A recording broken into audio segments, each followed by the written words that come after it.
Hello little friends, সবাই কেমন আছো? আশা করি সবাই খুব ভালো আছো।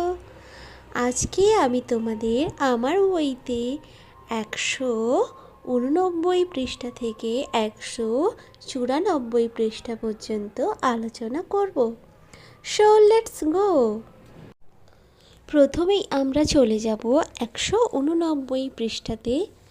এখানে একটা রাইমস রয়েছে রেনবো সম্পর্কে। তোমরা তো সকলেই আকাশে রেনবো দেখেছো। রেনবো মানে রামধনু। আকাশে বৃষ্টির পরে মাঝে মাঝে তোমরা রামধনু দেখতে পাবে। বলো তো, রামধনুতে কয়টি রং? রামধনুতে 7টি রং। এখন আমরা রাইমসটি পড়ব এবং রামধনুর 7টি রং সম্পর্কে জানব। Rainbow violet, indigo blue, rainbow green and yellow too, rainbow orange, rainbow red, rainbow smiling overhead. দেখো, ফার্স্ট লাইনে বলা হয়েছে rainbow violet, indigo blue. Rainbow রামধনু, ভায়োলেট মানে রামধনুর রং বেগুনি, ইন্ডিগো অ্যান্ড ব্লু, ইন্ডিগো মানে নীলচে, অ্যান্ড ব্লু মানে হলো নীল বা আকাশি বলতে পারো তোমরা। তাহলে রামধনু বেগুনি, নীলচে ও আকাশি রং আছে।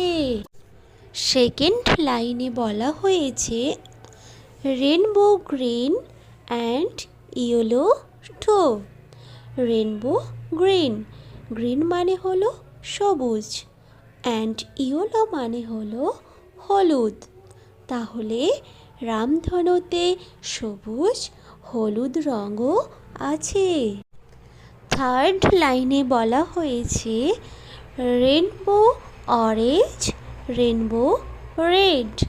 অরেঞ্জ মানে হলো কমলা, তাহলে রামধনুতে কমলা রং আছে। রেনবো রেড, রেড মানে হলো লাল, রামধনুতে লাল রঙও আছে। লাস্ট লাইনে বলা হয়েছে রেনবো স্মাইলিং ওভারহেড। স্মাইলিং মানে হলো হাসি, তাহলে রেনবো স্মাইলিং রামধনু হাসছে ওভারহেড আমাদের মাথার ওপরে। রেনবো স্মাইলিং ওভারহেড, রেনবো আমাদের মাথার ওপর হাসছে। আসলে রামধনুটা এমনভাবে বেঁকে ওঠে ঠিক যেন আমাদের হাসির মতন। আমরাও যখন হাসি তখন আমাদের ঠোঁটটা রামধনুর মতন ওইভাবে। এরপর 190 পৃষ্ঠাতে চলে যাব। দেখো, এখানে বলেছে এসো রং করি। একটা ছবি এঁকে দেওয়া রয়েছে, তোমরা নিজেরা ওটা রং করবে। ফুলে পাতায় তোমরা রং করবে। এখন আমরা চলে যাব 191 নম্বর পৃষ্ঠাতে।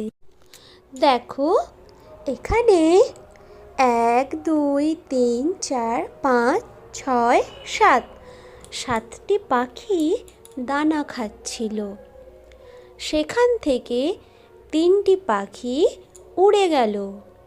7টা পাখি ছিল, 3টে পাখি উড়ে গেল। তাহলে বাকি রইল কয়টি পাখি? বলো তো কয়টি হবে? 7টা পাখি ছিল, 3টে পাখি যদি উড়ে যায় তাহলে 3টে পাখি বাদ হয়ে যাবে। তাহলে পড়ে রইল 1 2 3 4, 4টি পাখি। এরপর দেখো, একজন মাছ বিক্রেতা ঝুড়িতে করে মাছ বিক্রি করতে বেরিয়েছে। মাথায় ঝুড়ি রয়েছে। এবার দেখো ঝুড়িতে কয়টি মাছ রয়েছে, চলো গুনি। 1 2 3 4 5 6 7 8, 8টি মাছ। এবার একটা কাক এসে একটা মাছ ঠোঁটে করে নিয়ে উড়ে গেল। তাহলে ঝুড়িতে 8টা মাছ ছিল, একটা মাছ কাক মুখে করে নিয়ে উড়ে গেল।